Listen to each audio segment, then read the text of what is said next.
یا محمد مصطفی جان و دلم قربان تو، جان و دل قربان اصحاب و همه یاران تو. آوریدی دینی با صد رنج و زحمت را به ما، آوریدی دینی با صد رنج و زحمت را به ما. ای تو آن آینه ای اندر جهان حکمت نما.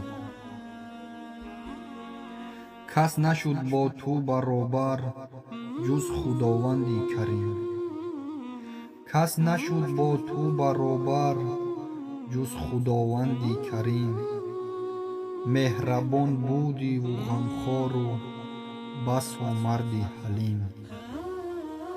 درس شفقت را به آدم چون تو کس تعلیم نکرد، درس شفقت را به آدم چون تو کس تعلیم نکرد. غمگسار امتان و بیشکست اندر نبرد. دشمنانت خوار گشتند و ضعیف و ناتوان، چون ابوجهل و هزاران همچو او در هر زمان.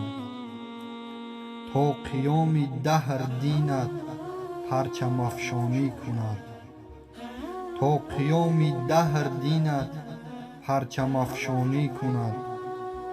امتانت را مطیع راه رحمانی کند.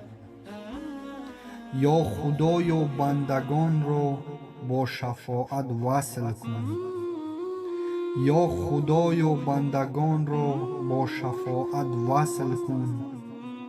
از چنین امت تو پیدا بهترین نسل کن. هستی اقبال فدای نام پاکت مصطفی، هستی اقبال فدای نام پاکت مصطفی. ای چراغ زندگی و دل ما را کرد صفا.